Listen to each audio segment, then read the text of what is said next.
네, 인사 나누겠습니다. 안녕하세요. 안녕하세요. 예, 오늘의 찬송은 96장 예수님은 누구신가라고 하는 찬송입니다. 이 찬송의 작곡자는 장자크 루소인데요. 굉장히 유명한 분이죠. 원래 개신교도였는데 가톨릭으로 개종을 했습니다. 에밀이라고 하는 아주 교육하는 분들은 이 에밀이 필수 서적 중에 하나인데요. 이 에밀을 쓴 분이죠. 이 에밀을 쓰고 났는데 파리 대학 신학부에서 이 루소가 원죄서를 부정했다고 고발을 합니다. 그래서 파리 고등법원에서 유죄 선고가 나오고 체포령이 떨어져요. 그래서 이제 루소가 스위스, 영국 이런 데로 이렇게 도피를 합니다. 영국에 갔다가 이제 그 유명한 흉을 만나가지고 격렬한 그런 논쟁을 했고요. 다시 프랑스로 돌아와가지고 이제 자서전 고백록을 이렇게 씁니다. 근데 이 루소라고 하는 분이 아주 글도 굉장히 잘 썼지만 음악에 상당히 조예가 깊어가지고 오페라를 작곡했어요. 그래서 어느 날 이 라모라고 하는 사람하고 유명한 부폭 논쟁을 벌이는데요. 이 라모는 프랑스 전통 오페라를 주장을 했고 루소는 이탈리아 오페라 부파를 찬양을 해가지고 이 두 사람이 갖고 아주 격렬하게 부딪혔던 그런 논쟁이죠. 1752년에 이제 프랑스어로 직접 대본을 쓰고 작곡을 해가지고 마을의 점쟁이라고 하는 오페라를 완성을 하는데요. 양치기 처녀 총각하고 마술사가 등장해가지고 밀고 밀리는 사랑 싸움이 이렇게 전개되는 그런 스토리인데요. 루이 15세 어마어마한 사람이죠. 루이 15세 앞에서 공연을 했던 그런 작품입니다. 당시에 굉장한 인기를 끌었고요. 지금 우리 찬송가의 오늘의 찬송인 이제 96장 예수님은 누구신가 이거하고 찬송가 54장 주여 복을 구하오니 똑같은 멜로디예요. 이 두 곡이 다 마을의 점쟁이에 나오는 그런 노래입니다. 그러니까 세속 노래를 우리가 찬송가로 부르고 있는 거죠. 여러 번 말씀드렸었는데요. 이거를 우리가 콘트라팍툼이라고 그렇게 부릅니다. 일본 사람들이 이 멜로디를 갖다가 이제 동요로 불렀습니다. 주먹 쥐고 손을 펴서 손뼉 쥐고 주먹 쥐고 또다시 펴서 손뼉 쥐고 두 손을 머리 위에 햇님이 반짝 햇님이 반짝 햇님이 반짝 반짝반짝 이렇게 이제 일본 사람들이 이거를 동요로 불렀고요. 1910년에 우리나라 최초의 음악 교과서가 나오는데 그게 보통교육 참가집이라고 하는 음악 교과서입니다. 이 안에는 식송, 나무 심자라고 하는 그런 제목으로 이 노래가 실립니다. 언덕 위에 소를 심어 10년 후에 다 자랐네. 고든 것은 제목되고 굽은 것은 화목되니 제목 화목 저등분 저되기에 달렸도다. 이렇게 이제 불렀던 나무 심자라고 하는 노래고요. 1900년대에 이거를 독립군가로 불렀습니다. 그 제목이 혈성대가인데 신대 안에 애국 청년 끓는 피가 뜨거워 일심으로 분발하여 혈성대를 조짓고 조상나라 붙들기로 굳게 맹약하였네. 이렇게 이제 독립군가로 불렸고요. 제가 정말로 놀라운 것은 군가를 똑같은 멜로디로 자장가로도 불렀어요. 이 군가 자장가는 완전히 극과 극이잖아요. 근데 같은 멜로디예요. 아네리라고 하는 분이 이제 정리한 자장가인데 옥반같이 잘나나가 울지 말고 잘 자라 우리 아기 잠잘 때에 예수 너를 품으사 모든 원수 물리치니 염려 말고 잘 자라 이렇게 자장가로도 불렀습니다. 이 작사자는 밀러 선교사님이신데요. 1892년에 이제 부인 안나와 우리나라에 들어와서 선교 활동을 하셨는데 안창호 선생님을 길러낸 분입니다. 경신학교를 통해서. 그리고 청주 지역에 내려가셔가지고 무려 44년간 선교 활동을 하셨어요.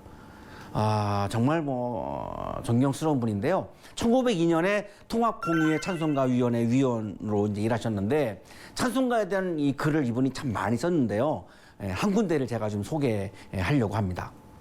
가장 컸던 난관은 한국어가 약강조 운율에는 맞지 않게 되어 있다는 점이다. 둘째, 음절에 악센트가 있는 단어가 거의 없다. 그래서 할 수 없이 한 음절의 단어를 거의 모든 행에 첫머리에 놓아두게 되었다. 단조로울 것이야 두말할 것 없다. 차라리 모든 약강조의 찬송을 빼버렸다면 좋을 뻔하였다. 이게 무슨 얘기냐면 서양 음악에는 못 갖춘 마디가 있죠. 그 이유는 뭐냐면 관사가 있어서 그래요. 앞에 이 관사가 나오잖아요. 그러니까 못 갖춘 마디를 쓸 수밖에 없어요. 그러니까 두 번째 이 음절의 액센트가 가죠. 앞에는 관사는 액센트를 안 주니까요. 그런데 우리 한국 음악에는 못 갖춘 마디 음악이 없습니다. 아예 없습니다. 아예. 그 이유는 뭐냐면 우리는 관사를 쓰지 않아요. 맨 처음에 그냥 단어로 쓰지.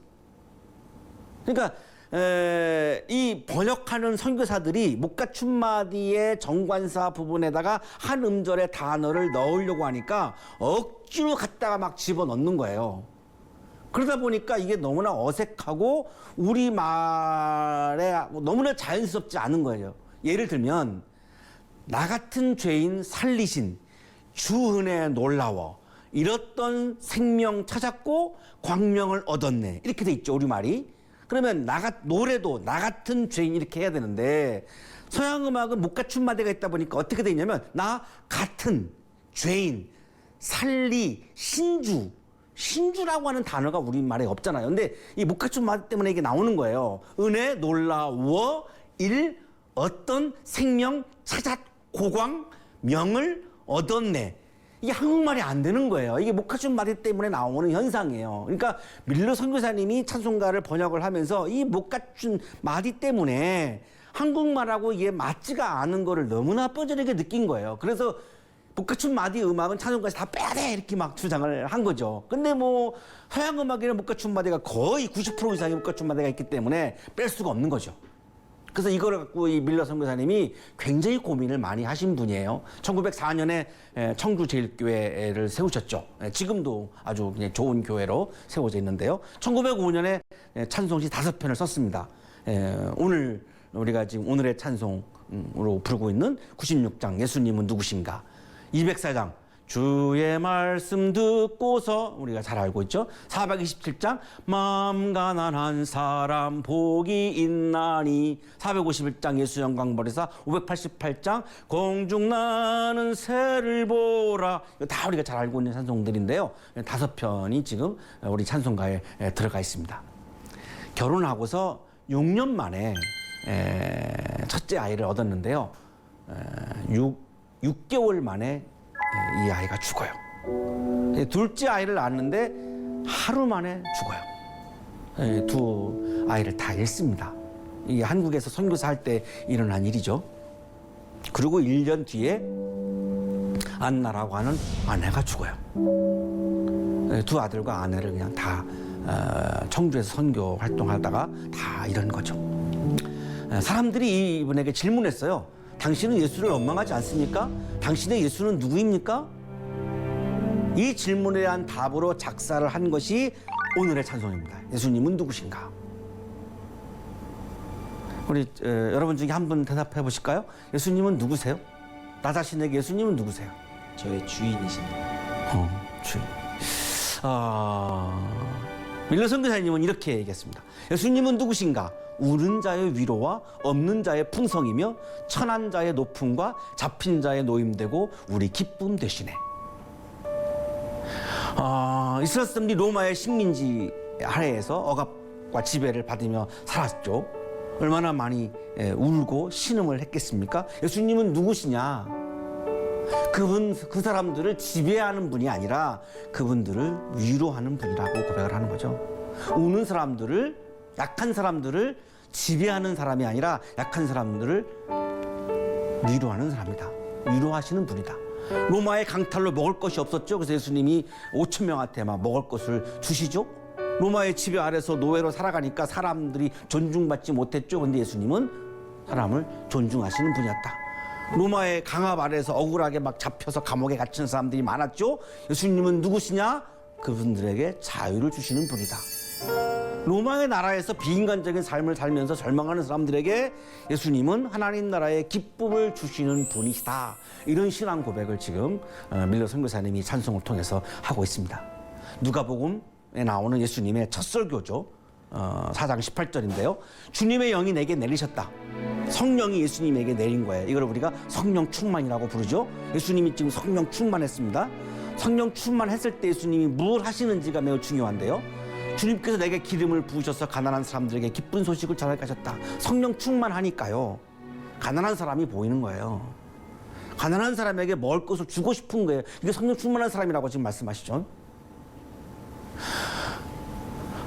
하나님의 영은 푸념하고요. 나의 혼은 푸식한데 성령 충만이라고 하는 건 뭐냐면 하나님의 영이 내 혼을 채우는 거죠. 그래서 하나님의 영이 나를 채우면 가난한 사람에게 내가 먹을 것을 나눠주고 싶은 마음이 막 생긴다는 거예요. 보루된 사람에게 해방을 선포하고 눈먼 사람에게 눈뜸을 선포하고 억눌린 사람들을 풀어주고 성령 충만하면요 보루된 사람에게 해방을 주고 싶고 눈먼 사람에게 자유를 주고 싶고 억눌린 사람에게 자유를 주고 싶고 이런 마음이 막 든다는 거죠. 예수님은 성령 충만할 때 이런 일들을 하셨어요. 이러한 예수님을 따라가는 것이 영성이죠. 가난한 사람, 노예로 사는 사람, 아픈 사람, 억눌리는 사람 이런 사람들을 사랑했던 예수의 길을 따라가는 것이 영성이고 그 길을 따라갈 때 우리는 거기에서 예수를 만날 수 있고 예수를 만날 때 우리는 영적인 기쁨이 충만할 수 있는 거죠. 이번 한 주간 동안 예수님은 누구신가 이 찬송을 부르시면서 나에게 예수님은 누구이지? 라고 하는 걸 좀 묵상해 보시고요. 나를 위로해 주시고 나를 해방시켜 주시고 나를 치유해 주시고 그리고 나에게 자유를 주시는 예수 그리스도를 경험하는 그런 한 주간이 되시기를 바랍니다. 우리 함께 연주 들으시겠습니다.